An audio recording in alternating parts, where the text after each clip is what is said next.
Hi everyone, welcome back to Let's Play Chaos Head. We can finally continue off where we left, so I suggest we just get right into things. Let's see. Alright.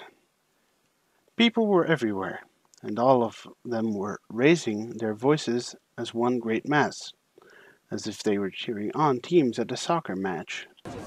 Football, rather. I didn't know why, but apparently the mass media was flooding in as well. People carrying huge cameras crowded into the street, stopping the flow of cars. The photography lights lit up here and there were overbright. People resembling reporters faced the cameras and spoke heatedly about something or other. A number of police officers were observing the passers-by, and the media crews who jutted out into the road, but it wasn't the kind of situation they could easily rein in. It was more or less turning into a pedestrian utopia. Were they holding some kind of event on a day like this, at a time like this? How inappropriate, considering that 100 people had died. Over 100 people had died. Wouldn't they consider taking things more seriously? On top of that, the media had joined them in their uproar. Man, Japan was done with. Not that it mattered much to me.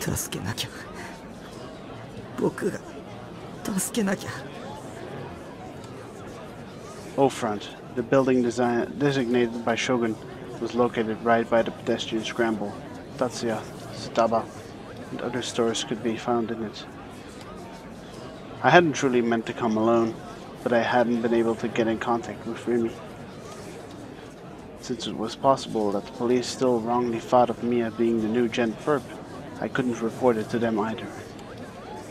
While I thought about doing such things, the time Shogun had set kept approaching, and worry for Nanami started to drive me up the wall. And so I couldn't stop myself from coming here, Serotan in hand. Cutting my way through the sea of people, I managed to get inside O-Front. But its interior too was quite packed.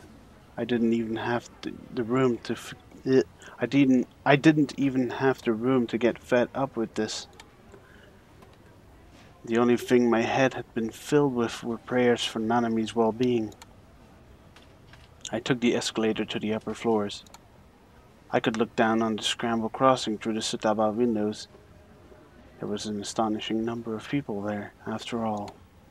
Furthermore, all of them were waving or bobbing up, making little jumps, and countless black heads undulated. Hold on, it was clearly brighter here than when I'd been down there. It was enough to make me wonder if all of the spotlights were aimed in my direction. Each time the escalator carried me to a higher floor, my heartbeat grew more ferocious. When I took out my cell phone to see the time, it was a minute past the promised time of 9 o'clock. If Shogun got pissed off by this and killed Nanami, the thought of it made me cold. And I sprinted my way up the escalator, pushing aside the customers ahead of me. Midway through, I switched to an elevator and took it to the highest floor. I didn't know how to climb to the roof from there, but as I wandered around, careful not to catch anyone's attention, I soon found a back staircase. I succeeded in reaching the roof at once without receiving anyone's censure.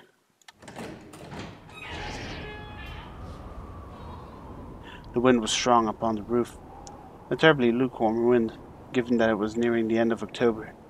I soon realized it wasn't a natural wind, but rather air expelled by the outdoors portion of the air conditioning system.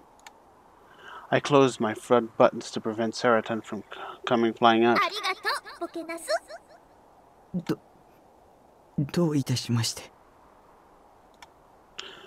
I was a little relieved to hear Serotan's voice in my head.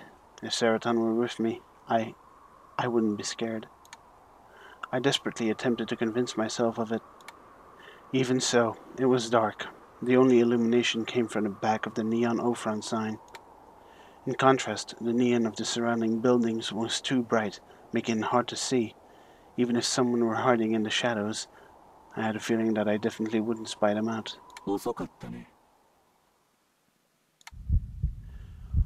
When someone called out to me out of the blue, my heartbeat, which had just started to slow down a little, began banging again. I looked around, but it was too dim to tell where he had spoken from. I heard a sound, a creaking sound, one I had heard numerous times before. This time I deliberately focused my gaze on the other side of the darkness. There I found the shining, albeit backlit wheels of his wheelchair.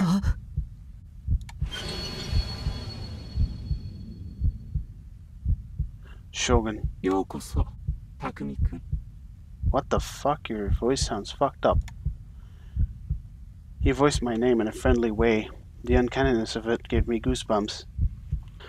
I didn't want to talk to Shogun. He frightened me. I wanted to run away from here immediately.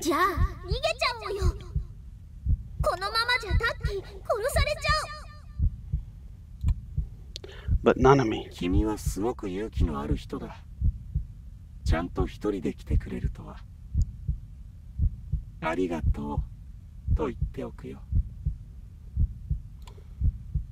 Hey, the Shogun was strange.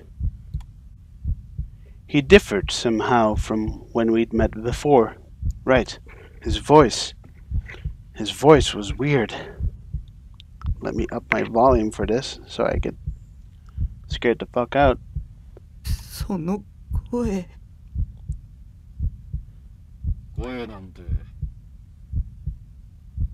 What the?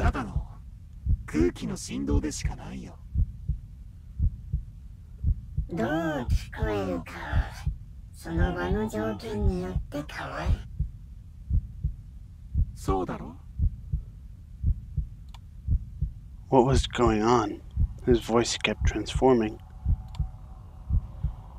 Was he using a machine or something? Did he want to conceal his identity by hiding his voice? But why now? Besides, I didn't understand what he was saying.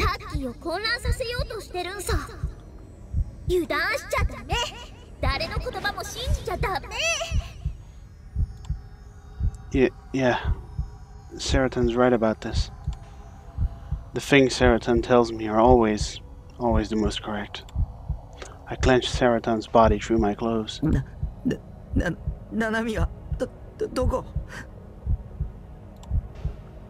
It seemed like fear would make my heart leap from my mouth.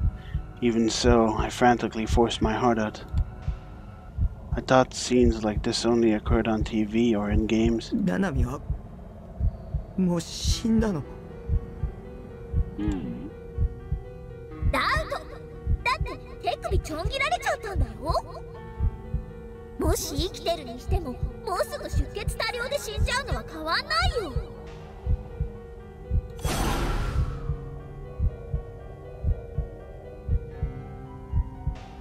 Tears fell. Nanami's sulky face rose at the back of my mind. She'd been insolent. Frankly, she'd been a pain. Despite that, I was so grief-stricken, sad enough that tears could come out. Nanami wa boku no imoto nanda. Boku no taisetsu na. Nande koroshita nda. Hidoi yo. 死んだと思う。もしかしたら君の家に送ったあの手首は別人のものかもしれないよ。え？バングルと携帯はナナミちゃんのものだとしても、手首そのものは別人のものかもしれないっていうこ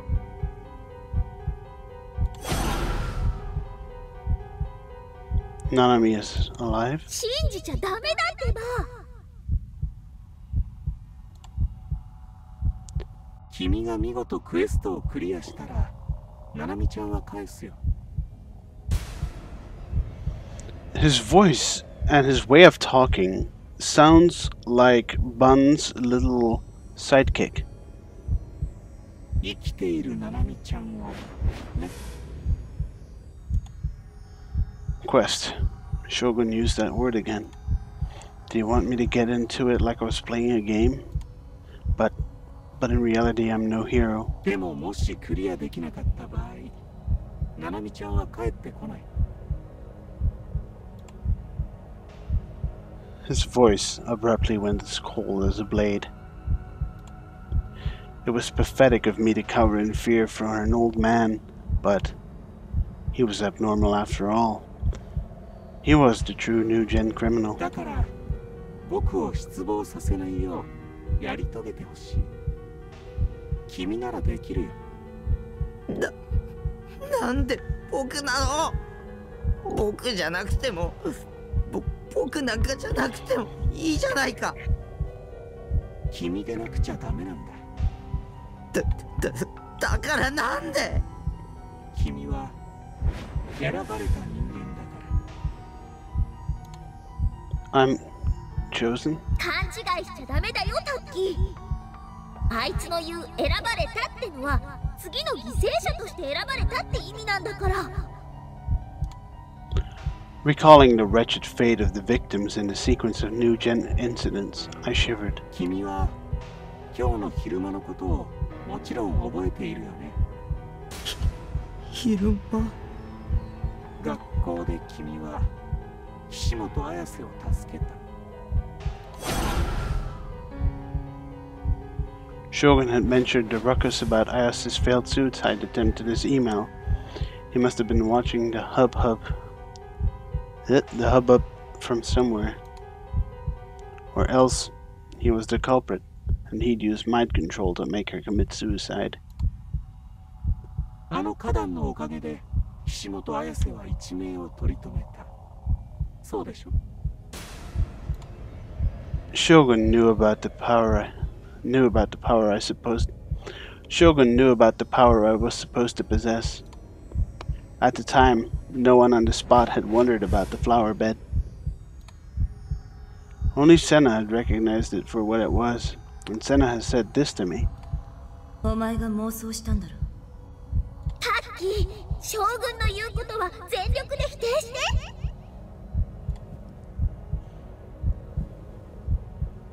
I see. Maybe Shogun dogged at me. Maybe Shogun was trying to kill me. Because I possess that power of whatnot. If I claimed I didn't have any power, he might let me slip away. 僕にはそんな力ない。力？力って何のこと？僕はそんな言葉は一言も使っていないが。Ah, crap. タッキーには力なんてないよ。ただの肝なんだよ。タッキーにヒーローの素質なんてないさ。私にハーハーしてるだけの無害な引きこもり予備軍。そうっしょ? That's right. It was self-centered and juvenile to think that I had a unique ability. Senna and Ayase had told me all kinds of things, and I totally begun to buy into it. But for starters, they were obviously kind of mental. I'd have to be off my rocker to unquestioningly swallow the words of a mental patient. Even Remy had said, "Isn't that itself a delusion?" 詳しく説明してくれない？あの花壇のこととか。僕がやったっていう証拠はあるの？花壇を何もないところから出現させるなんて、そんなの僕には無理。花壇が何もないところから出現したんだ。You sound exactly like Suwa, dude. 他の人は誰もが最初からそこに花壇があったって話していたけど、君だけは花壇は最初はそこになかったってそう認識しているわけだ。I might have dug my own grave again. More importantly, who the hell was Shogun? When he implied that the other students and teachers had said so, it couldn't mean he had spoken to them himself, could it? 僕は力なんてない。自分でも一体どうやったのか。でも使えた。君が妄想したことが現実になった。惑わされないで。タッキー、本当に力なんてあると思う？そんなのアニメの世界じゃん。タッキーがいるのは現実なんだよ。花壇のことも綾瀬っちが2人に分裂したこともそれらが現実だったって証明できる？無理っしょ？分裂したアヤセンチの体に触った？ I hadn't touched her. ただの幻かも。そもそもタッキーはあの時警察とかユアッチに追われて動転してたし。 Then what about the flower bed? 同じだよ。花壇は最初からそこにあった。タッキーはリミッチを探してあそこへ行った時、頭が痛くてフラフラしてた。アヤセンチが落ちるまでにはっきりとそこに花壇があることを確認した。みんな誰一人として花壇が出現したことを疑問に思ってないってことはさ、逆に言えば最初からそこにあったから疑問に思わないってことっしょ？タッキーが間違えてただけなんだよ。将軍の言葉に惑わされちゃダメ。花壇は最初からそこにあった。 I repeated what Seraton had said. 最初はそこにはなかったって思い込んでたけど、記憶違いだった。僕の脳内での妄想だよ。だってみんなあそこには花壇があったって言ってるんでしょ。力とかそういうわけのわからないものじゃなくて、ただの思い込みだったんだ。いや、君には力がある。そうだろ？死にたくない。そうだろ？わからない。殺さないで。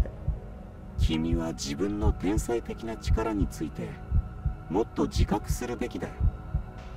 その潜在能力はすごすぎる。君なら世界を変えることだってできるんだ。I want to go home.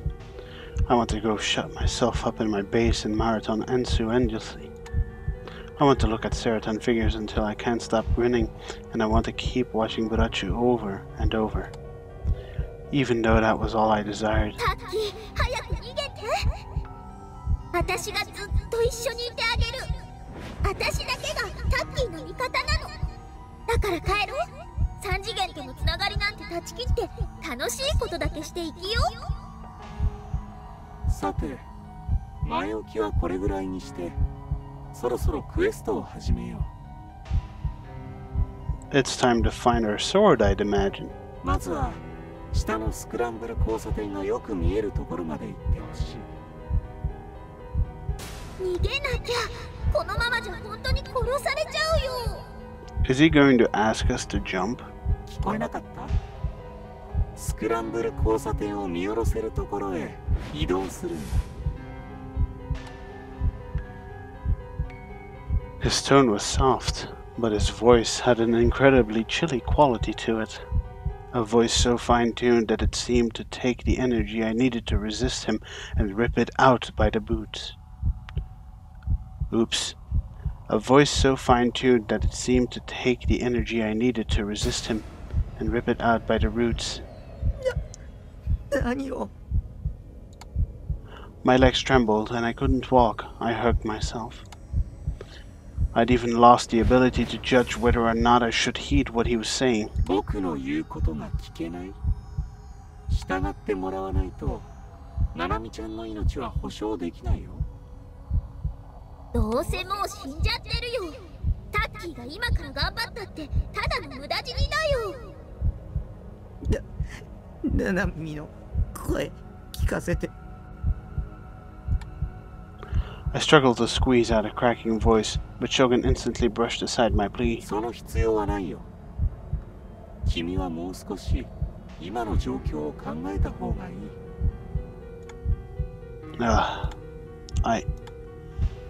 I didn't want to think Nanami had died. I didn't want to imagine a dead Nanami. I was scared that once I pictured her, it'd become real. Oh, that's one hell of a line there. Resigning myself, I did as Shogun said, and began walking for a better view of the scramble crossing. The area at my feet was dark, and I trip if I didn't proceed with caution. He's probably going to push us off, and we're going to have to imagine ourselves saving ourselves. That's probably what's going to happen.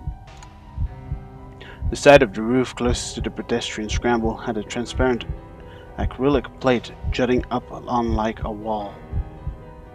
It was roughly 3 stories high. As I neared that wall, I came to hear a roar from the crossing below me. A single female voice particularly caught my ear, but apparently it was coming from the Jumbotron mounted on a neighboring building. アクリル板の壁に一箇所だけ壊れて穴が開いている部分があるだろう。 Wiping cold sweat off my forehead, I examined the wall in a rush, moving only my eyes. One place did have a hole in it, about large enough for a single person to pass through it while standing. It was shaped unnaturally, as though it had been smashed. Its being broken was evidently the work of human hands. There was nothing beyond the hole, of course. A sheer cliff straight down to the concrete 8 stories below. そこから顔を出して下にいるギャラリーに挨拶してあげて。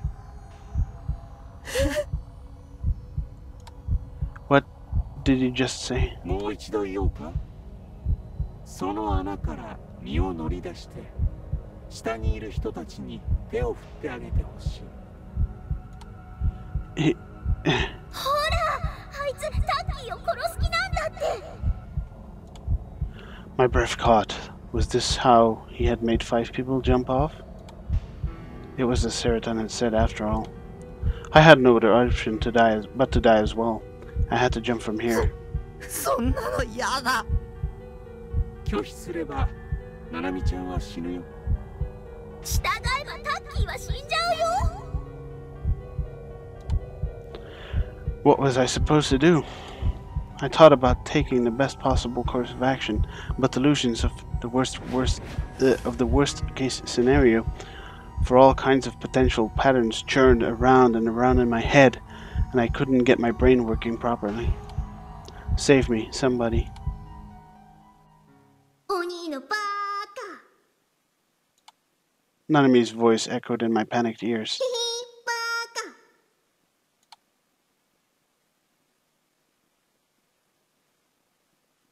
カ。 Nanami flickered before my eyes, smiling and gesturing casually. It was my fault. Nanami had absolutely nothing to do with it. Yet Shogun had abducted her and cut her arm off because of me. I'm sorry, Nanami. I'm sorry. I wiped my tears, but still more overflowed even so, and I wiped them again. And I steadily drew closer to the broken open hole in the midst of my fogging field of sight, and tentatively took a look out at the ground.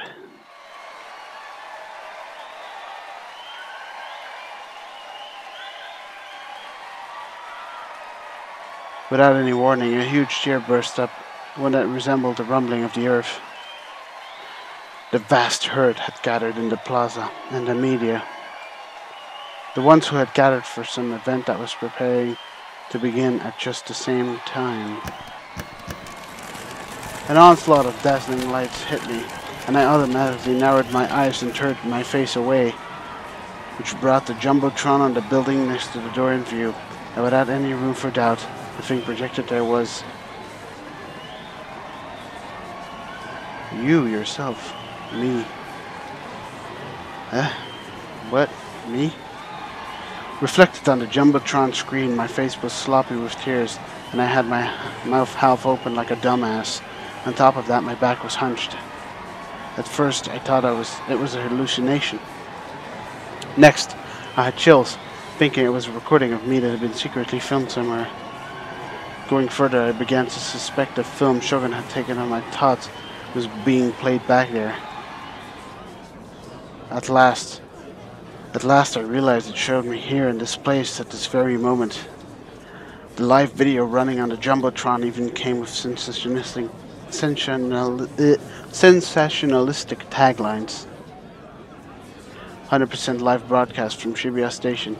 The miracle Esper Boy makes his debut.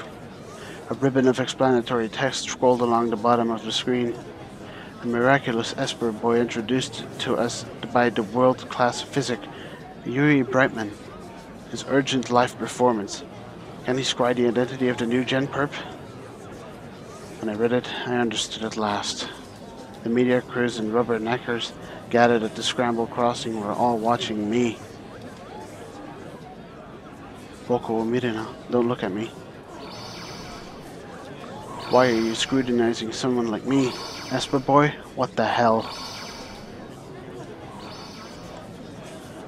Do you all understand what kind of day it's been? An earthquake occurred, man. Magnitude 5. Over 100 people died.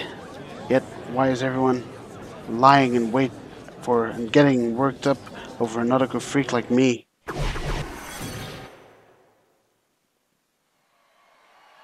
Shogun.